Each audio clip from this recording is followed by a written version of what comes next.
Yeah, I got a question, Chuck. Yes, sir. What do you do?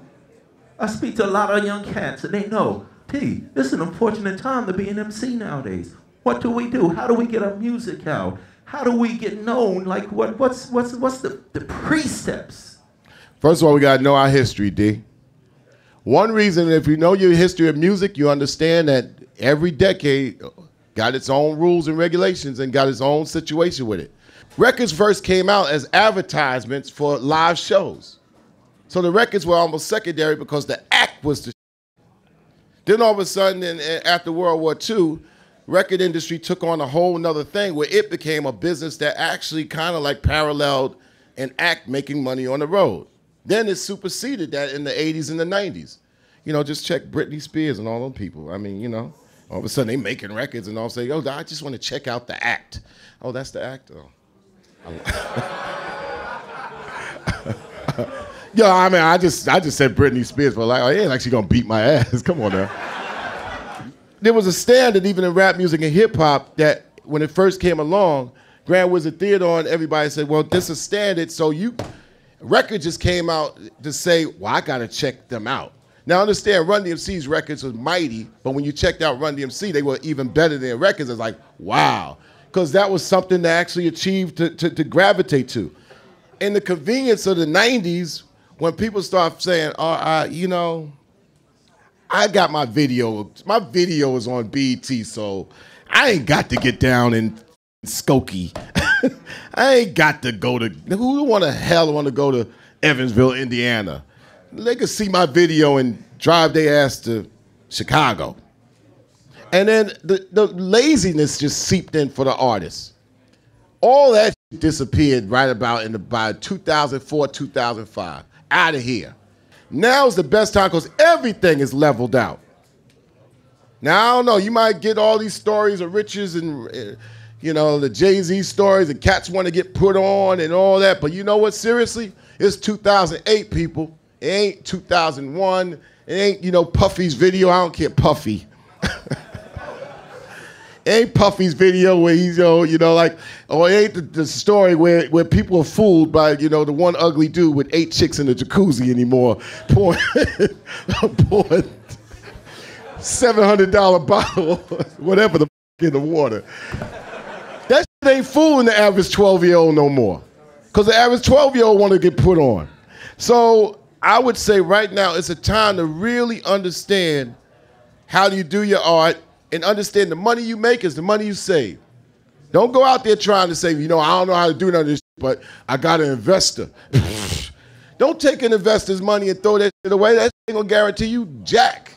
You better know how to program your shit. You better know how to upload. You better know, you know, now it's about knowledge of what you do. It's not who you know, it's what you know.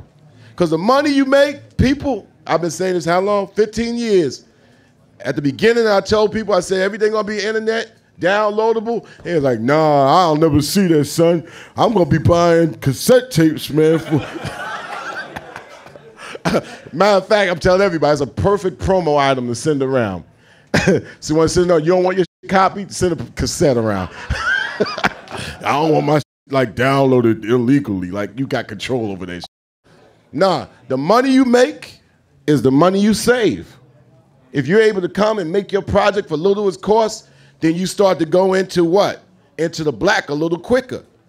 And that just goes, just don't think it's gonna be nobody that's gonna drop down on you and save you with a savior. The reason that Russell and Leor, and the reason I call them the buzzards, because they realize that the business that they gutted out is got no more life to it. Yeah, they might drop down to give one dude a bidding war. Like, I don't understand the bidding war between this cat and that cat and this cat. They're gonna, one company says, I'll pay you $3 million, but we don't know how the f we gonna make that money back. So you have a bidding war based on some you know, and the record industry was lazy for years because they only would look in New York because they're in New York. So somebody catch the train uptown or somewhere and do a bidding war on this motherfucker we never heard or never seen perform. Yeah, but we're gonna have a bidding war because he got heat under him, son. He done sold like 7 million mixtapes. Ain't no mixtape, it was a mixed CD, stupid. But I'm saying that right now, if you don't at least understand that your music better be done cheaply, but done at high quality, and get into the game of licensing, where you own your content, you own your music, and you place it in all these ancillary areas, in television, film. You know, the video games are all cheap, so they're just trying to tightwad people. They ain't trying to pay nobody, but they might end up coming around. You know, you got all this, you know, if cable exploded to 500 mindless ass channels, and every time you go, and the next time, this is a test, turn on your television, right? Guarantee ain't on it. But turn it on and close your eyes. And then put a checkpoint on a piece of paper on the amount of music that you hear. And just turn the channels. Guarantee you're going to come up with a whole page full of check marks. If there's music on television almost taking up all the space of audio time, then that's a place for everybody in this room somewhere, right? Yep. And that's been a closed industry for like as long as TV has been around. That's when you start finding out that you're a company, you're a musician, and you find out that the producer's son happens to make beats in his room, and he's the one that supplies all the music to this CSI on TV, you know, or something like that. So, I mean, really, you get in where you fit in, and don't think the world meets you halfway. In this music business, you got to kind of like go 75 to 80%. It's there for everybody. Now, here's another thing. I'm not the gas chamber, so I can't gas nobody up. Yo, man, if you do this son for real, here's gonna be you know, and nobody ever knows what means. But it's gonna be like, all right. I tell people all the time, give you $1 million. What you gonna do? Oh man, if I got $1 million, the first thing I'm gonna do, I'm gonna invest. Okay, we get into that discussion. And then we get into discussion there, I'm gonna chill. I mean, your lungs work all the time, be it if you're alive.